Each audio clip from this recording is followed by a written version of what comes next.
Прывітанне, даражэнькія! Тэма нашага сённяшняга ўрока – старажытныя замкі Беларусі. Замкі? Я шмат чаго ведаю пра замкі. Хоць яны ніколі мне не перашкаджалі. Смешны ты, Яўхімка. Ты ж слухай уважліва. Не замкі, а замкі. А гэта розныя рэчы. Во дык да! Ты што, ніколі не чуў пра рыцараў і замкі, якія яны абаранялі? Я б таксама хацеў быць рыцарам і змагацца з мячом у руках за добрую справу. А ты сапраўды можаш прайсці праз любыя замкі? Давайце тое, як замкі адчыняць, вы пасля абмяркуеце. Спадарыня Васіліна, а ў Беларусі шмат замкаў? Калісьці Беларусь называлі не толькі краінай рэк і азёр, але і краінай замкаў. Дарэчы, з замкамі замкі, безумоўна, звязаныя. Замкі як бы замыкалі краіну ад знешніх ворагаў, былі замком дзяржавы. На жаль, нашым продкам было ад каго замыкацца. Беларусь перажыла шмат войнаў і ў сярэдневякоўі, і ў найноўшай гісторыі. Мы з вамі ўжо гаварылі аб гарадзішчах, умацаваных паселішчах нашых старажытных продкаў. Абарончымі забудовамі на іх былі земляныя валы і равы. Пазней да іх сталі дабаўляць частакол, паркан, агароджу з моцных бярвён. Самая старажытная мураваная абарончая пабудова на тэрыторыі Беларусі – камянецкая вежа. Нагадаем, мураваная значыць пабудаваная з каменю або цэглы. Дарэчы, старажытная цэгла амаль не саступала па сваёй трываласці каменю. Майстры-цагельнікі шмат месяцаў высушвалі вылепленыя цагліны, а пасля выкладывалі іх у рад на зямлі. Па гэтай дарозе скакалі коннікі. Толькі тыя цагліны, якія не ламаліся і нават не трэскаліся пад падковамі коней, ішлі на будоўлю. Вежа знаходзіцца ў горадзе Камянец, Брэсцкай вобласці. Яна была пабудаваная ў 13 стагоддзі. Вышыня вежы 31 метр. Тоўстыя сцены з вузкімі вокнамі-байніцамі дазвалялі гарнізону доўгі час трымаць абарону. Трапіць унутр вежы было цяжкавата. Дзверы будаўнікі зрабілі на вышыні прыблізна 15 метраў.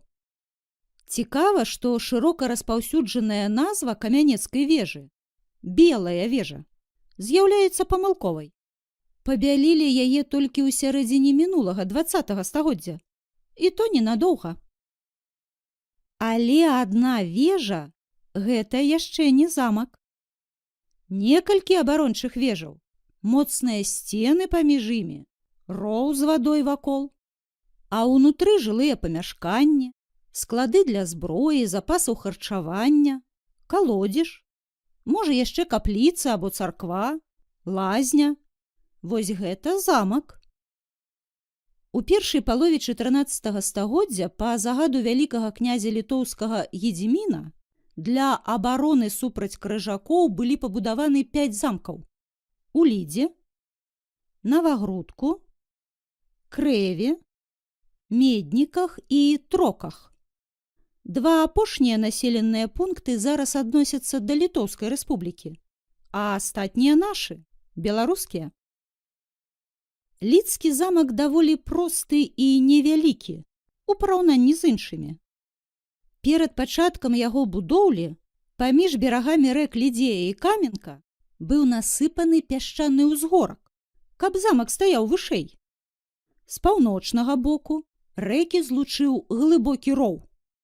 Сцены з каменю і цэглы і 2 вуглавыя вежы складалі неправільны чатырохвугольнік. Унутры яго змяшчаліся праваслаўная царква, гаспадарчыя і жылыя пабудовы. Жылыя памяшканні мясціліся і на вышэйшых паверхах вежаў. Замак моцна пацярпеў ад шматлікіх войнаў з крыжакамі, крымскімі татарамі, Расіяй, Швецыяй. У канцы 19 стагоддзя пажар знішчыў значную частку Ліды, і гарадскія ўлады пачалі разбіраць замкавыя муры, каб выкарыстаць іх для адбудовы горада. Праўда, цалкам разабраць і распрадаць іх не паспелі. Умяшаліся цэнтральныя расійскія ўлады.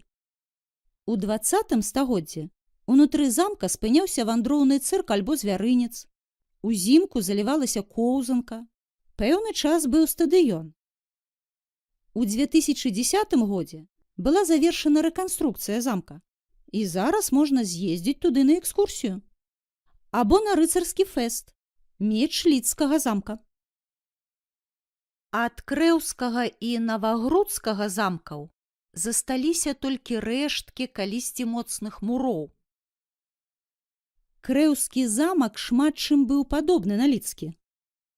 Аб трагічнай гісторыі, звязанай з забойствам князя Кейстута і уцёкамі са зняволення Вітаўта, вы можаце пачытаць у падручніку, а таксама знайсці дадатковы матэрыял аб гэтых і іншых князях у кнігах або артыкулах з інтэрнэту. Замак у Навагрудку лічыўся адным з самых магутных на беларускіх землях. Яго пабудавалі на высокай замкавай гары. Самая старажытная вежа Навагрудскага замка, шчытавая, была складзеная з вялікіх каменняў, а пасля разбурэння падчас баёў адноўлена з цэглы. Яна ўзвышалася на 25 метраў, а таўшчыня сцен дасягала 3 метраў. Пазней былі пабудаваныя яшчэ 6 вежаў. Такім чынам усяго іх стала 7. Такой колькасці вежаў мы не сустрэнем ні ў адным з беларускіх замкаў. Паміж імі праходзіла сцяна, а з 2 бакоў замак дадаткова ўзмацнілі земляным валам і ровам з вадой. Калі наступіла эпоха артылерыі, Навагрудскі замак, як і іншыя, страціў сваё ваеннае значэнне, стаў патроху разбурацца. Найбольшы ўрон яму быў нанесены падчас паўночнай вайны, у якой галоўнымі праціўнікамі былі Расія і Швецыя. Па загаду расійскага імператара Пятра I былі знішчаны ўмацаванні замка, а шведы, калі праходзілі праз Навагрудак, узарвалі іх рэшткі. У канцы 19 стагоддзя мясцовыя ўлады ператварылі замчышча ў гарадскі сметнік. 2-метровы слой смецця пакрыў руіны старажытных пабудоў. Зараз замчышча расчышчанае. Рэшткі 2 абарончых вежаў, шчытавой і касцельнай, умацаваныя ад далейшых разбурэнняў. Яны даюць нам магчымасць уявіць сабе былую моц замка, а падчас рыцарскага фэсту адчуць сябе ў сярэднявеччы. Вельмі старажытную гісторыю мае Гродзенскі замак. Археолагі падчас раскопак знайшлі рэшткі мураванай сцяны аж на 12 стагоддзя. Крыху пазней была пабудаваная і круглая абарончая вежа, падобная на камянецкую. Але большасць пабудоў замка была драўляная.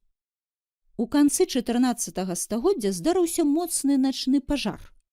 Якраз у той час, калі там знаходзіўся князь Вітаўт са сваёй сям'ёй. Яны ледзь не загінулі. Паданні сведчаць, што абудзіла князя і яго жонку прыручаная малпа. Княжацкі палац і астатнія пабудовы згарэлі ўшчэнт.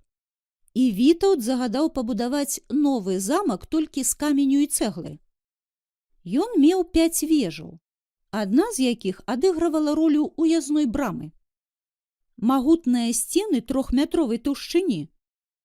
У вышыню дасягалі 6-8 метраў.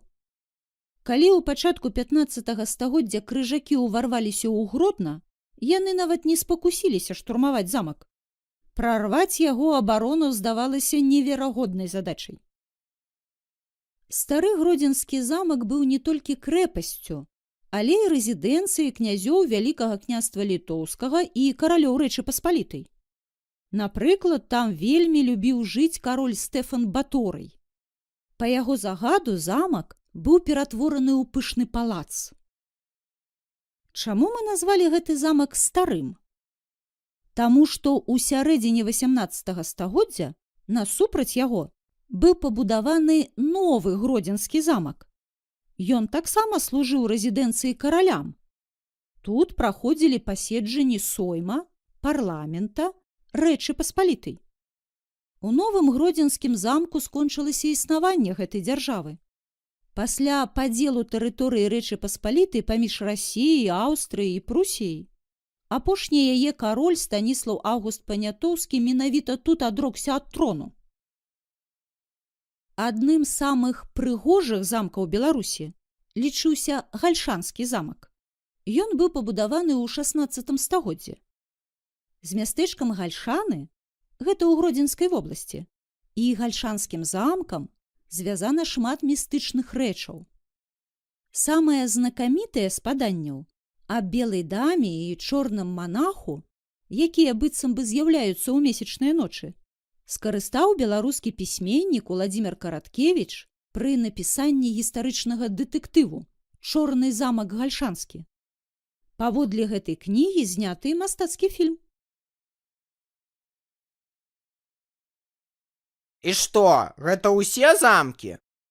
Ды ну, я была на экскурсіі ў Нясвіжскім і Мірскім замках і ведаю, што яны ўключаны ў спіс сусветнай культурнай спадчыны. Да, гэта, мабыць, самыя знакамітыя замкі Беларусі. Іх наведвае шмат турыстаў. А моя цёця жыве ў Ружанах. Там таксама ёсць замак. Ён даволі моцна разбураны, але яго пачалі аднаўляць. Зразумела, замкаў у Беларусі значна больш. Калі вы адкрыеце артыкул «Замкі Беларусі» ў Вікіпедыі, дык налічыце ў спісе амаль 150 замкаў. Ад многіх з іх захаваліся толькі руіны або толькі ўспаміны. У Беларусі была прынятая праграма па захаванню і аднаўленню нашых замкаў. Для гэтага патрэбныя вялікія грошы, але пакуль дзяржава не выдзяляе іх у поўным памеры. Над добраўпарадкаваннем замкаў штогод працуюць і валанцёры. Гэта хто? Гэта людзі, якія робяць нешта бясплатна, таму што лічаць вельмі важным. Так, можа, хто з вас, калі крыху пасталее, возьме ўдзел у гэтай высакароднай справе. А пакуль што раю вам сабраць больш інфармацыі аб нашых замках і расказаць пра іх гісторыю сваім сябрам і знаёмым у нашай краіне і за яе межамі.